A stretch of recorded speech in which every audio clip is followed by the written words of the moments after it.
Sebelumnya debat Cawapres minggu lalu, Cawapres nomor urut 2 Gibran Rakabuming Raka mengungkit nama Thomas Lembong pada Cawapres nomor urut 1 Muhaimin Iskandar soal produk litium ferrofosfat baterai mobil listrik. Pasca debat, Lembong menyatakan hilirisasi nikel di Indonesia ugal-ugalan.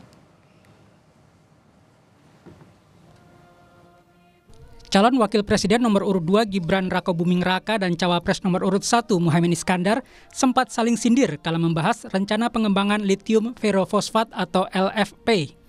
Menurut Gibran, adalah hoax bila mobil listrik buatan asal Amerika Serikat Tesla tidak menggunakan nikel. Gibran menuding pembahasan baterai LFP menyudutkan Indonesia yang memiliki cadangan nikel terbesar di Indonesia.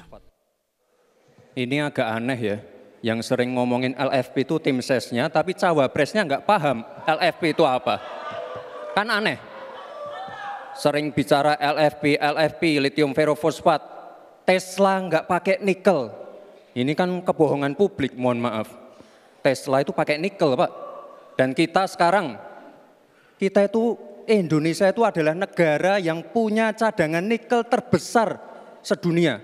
Ini kekuatan kita, ini bargaining kita. Jangan malah membahas LFP, itu sama saja mempromosikan produknya China, Pak. Sementara Ko-Kapten Timnas Anies Baswedan Muhaimin Iskandar Thomas Lembong menyebut, paslon nomor urut 1 tidak anti nikel dan anti hilirisasi seperti yang dituduhkan kubu Prabowo Gibran. Menurut Thomas Lembong yang menjadi keberatan Anies Muhaimin, hilirisasi nikel di Indonesia ugal-ugalan. Mungkin yang dimaksud Mas Gibran itu kok tidak berpihak kepada produksi nasional, ya kan? Saya kira jawaban Pak Muhaimin kemarin sangat pas, ya sangat sempurna. Kita tentunya tidak anti hilirisasi. Yang kita anti adalah hilirisasi yang ugal-ugalan. Oke. Sementara Sekretaris TKN Prabowo Gibran Nusron Wahid menyebut pihak Anies Muhaimin lebih mempromosikan penggunaan litium ferrofosfat LFP yang merupakan produk Tiongkok. Litium ferrofosfat ini kan produk turunan baterai yang dimunculkan oleh China sebagai saingan daripada nikel. Yang sebetulnya kampanye ini adalah kampanye anti kebijakan penyetopan ekspor. Jika dibandingkan, penggunaan litium ferrofosfat lebih aman dari risiko kebakaran, sementara nikel lebih mudah terbakar. Faktor daya tahan, LFP lebih memiliki daya tahan dibanding nikel. Dilihat dari dampak lingkungan, LFP ini lebih ramah lingkungan, sementara limbah nikel merusak lingkungan. Kalau melihat biaya, LFP ini lebih hemat dibanding nikel.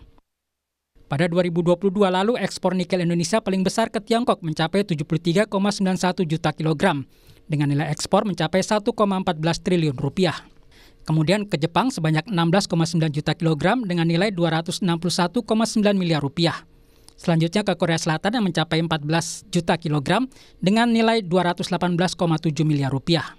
Hingga saat ini Indonesia sudah memiliki 2 smelter nikel di Banten. Ada 3 di Sulawesi Tengah, 2 di Sulawesi Tenggara, dan 1 di Sulawesi Selatan, serta 7 di Maluku Utara. Total akan ada 116 smelter yang didirikan. Pemerintah harus memastikan kekayaan alam di Indonesia digunakan sebesar-besarnya untuk kepentingan masyarakat. Tim Liputan Kompas TV.